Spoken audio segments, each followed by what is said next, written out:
feeling good. What you got, feeling good. I'm gonna do what I do. I'm gonna do what I do. Put it all together, ain't nothing better. I'm gonna do. Eh ben, c'est impressionnant. En fait, je crois que je suis un peu tendue. Il faudrait de la sérotonine. Ça va très bien faire le job. Okay.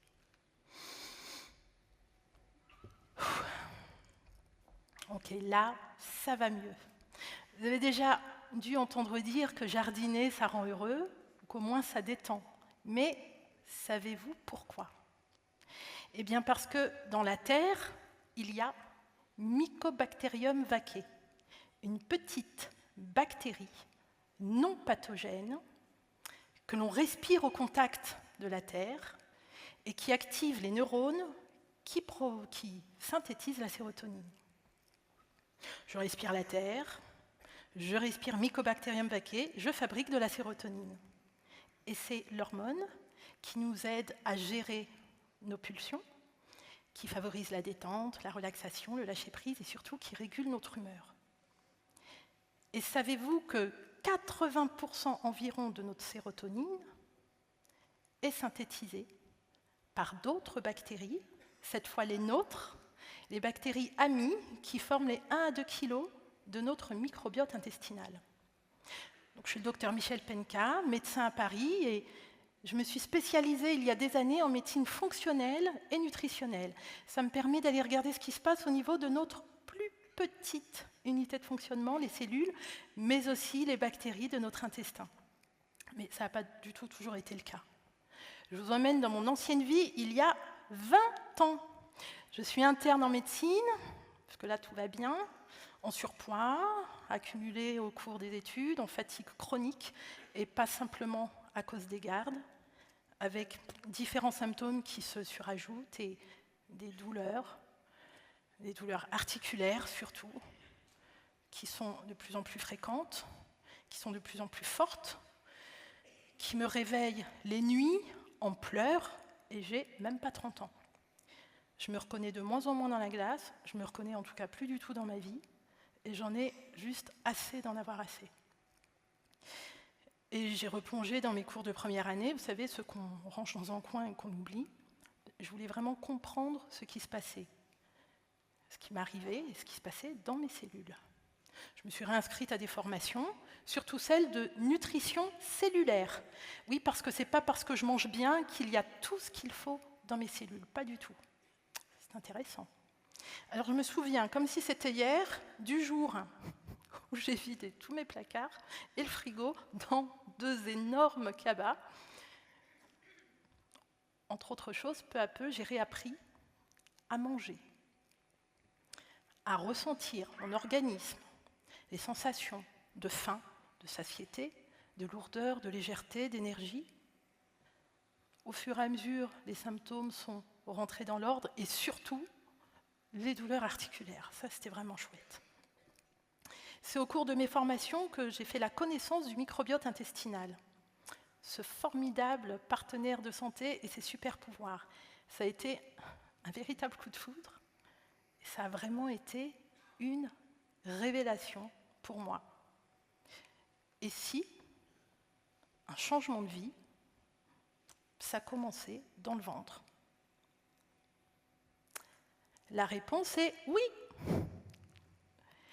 Changer de vie, que ce soit parce qu'on fait une reconversion professionnelle, qu'on reconstitue une famille, qu'on s'expatrie, qu'on change complètement d'état de santé, finalement, c'est comme devenir une autre personne, comme changer de peau, quoi. Mais c'est exactement ça, ce que je vous propose, changer de peau, mais de l'intérieur. Il faut 4 à 6 jours pour renouveler entièrement un intestin. Si j'ai l'alimentation qui me convient, au bout de 4 à 6 jours, j'ai donc un intestin tout neuf, mais optimisé. Donc il digère mieux, et donc j'assimile mieux les nutriments de mon assiette. Je vais pouvoir fabriquer plus d'énergie, c'est-à-dire jusqu'à 50 kg par jour pour un adulte d'énergie sous forme de molécules ATP. C'est énorme. Et puis, il faut environ 1 mois pour reconstituer toutes les cellules de la peau. Bon, donc vous avez vu, je mange mieux, j'ai donc un nouvel intestin, il digère mieux et il fait moins de toxines. Or, l'organe qui vient soutenir le foie pour éliminer les toxines, c'est la peau, justement. Vous avez dû expérimenter peut-être déjà quand on mange des choses qui ne nous conviennent pas, trop gras, trop sucré, on peut avoir des boutons. Bon, et bien donc, si je mange mieux et que j'ai moins de toxines, j'ai une plus jolie peau. C'est littéralement faire peau neuve. Et maintenant, il faut 3 à 4 mois pour renouveler toutes les cellules du sang. Bon, donc on recommence, je mange mieux, je renouvelle mon intestin, il marche mieux, mais surtout je renouvelle mes cellules de meilleure qualité, dont les globules rouges, et donc au bout de 4 mois, j'ai une circulation sanguine qui va aller oxygéner tous mes tissus, mes organes, mes muscles surtout, comme jamais. Il y a probablement des sportifs, ici, ce soir, peut-être de haut niveau. Les athlètes que j'accompagne me le disent souvent, avec une circulation sanguine optimisée, on performe mieux, et sans dopage. Je reviens quand même, parce que, sur cette photo, Ernestine Shepherd, elle a 88 ans actuellement, mais au moment de la photo, elle en a 85. Cette femme a changé de vie aux alentours de 45 ans, en améliorant son alimentation et en se mettant au sport, comme on peut voir. Changer de vie, ce n'est pas seulement améliorer le corps, mais aussi la tête.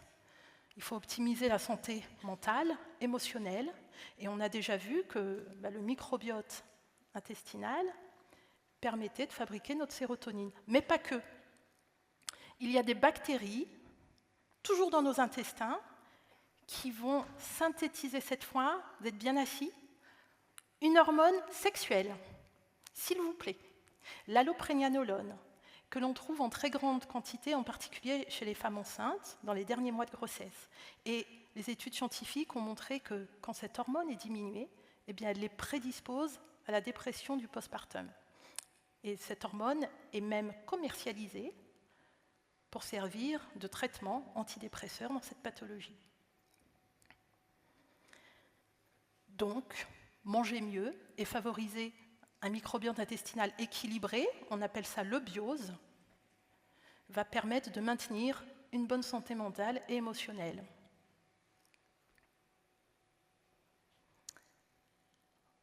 Alors, ici ce soir, dans cette salle, on a tous, tout le monde, nous avons tous signé pour être 15 ans de notre vie en mauvaise santé. J'explique. L'espérance de vie en France est de 79 ans pour les hommes, 85 ans pour les femmes, mais l'espérance de vie en bonne santé en France est de 65 ans seulement.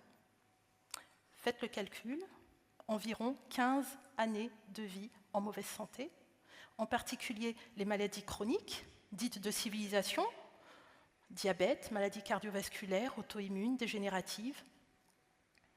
Des années de recherche scientifiques concernant le microbiote intestinal, vous avez compris que c'est mon cheval de bataille, ont permis de découvrir des bactéries qui fabriquent des molécules qui vont aller réguler le syndrome métabolique, dont le cholestérol, la résistance à l'insuline, la répartition des graisses.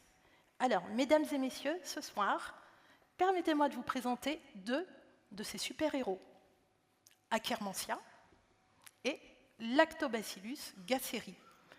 Ils sont même commercialisés sous forme de prébiotiques. C'est sûr, ça ne va pas remplacer les consultations chez le médecin, les bilans spécialisés et les traitements médicamenteux s'il y en a besoin. Néanmoins, vous l'avez compris, quand vous changez votre microbiote intestinal, vous ne changez pas un aspect de votre vie, mais vous pouvez changer tous les aspects de votre vie. Et Rousseau l'avait déjà bien compris. Plus le corps est faible, plus il commande, mais plus il est fort, plus il obéit.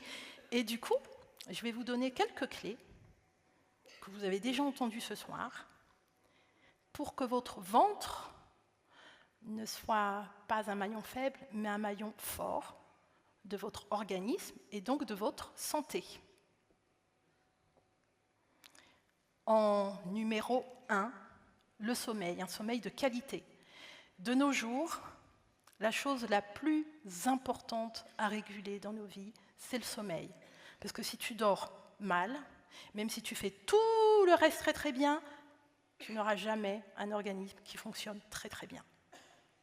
En 2, je dirais une bonne gestion émotionnelle du stress. Parce que si tu dors bien, mais que tu es stressé tout le temps, ça craint.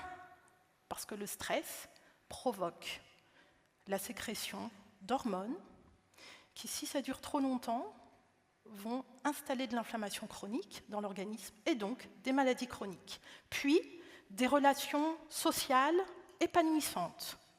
Faire des choses qui stimulent notre curiosité. Faire de l'exercice physique adapté de façon à maintenir en forme les muscles qui sont responsables de fabriquer notre énergie. Toutes ces choses-là vont influencer l'équilibre, on appelle ça le biose, de notre microbiote intestinal. Mais bien sûr aussi l'alimentation.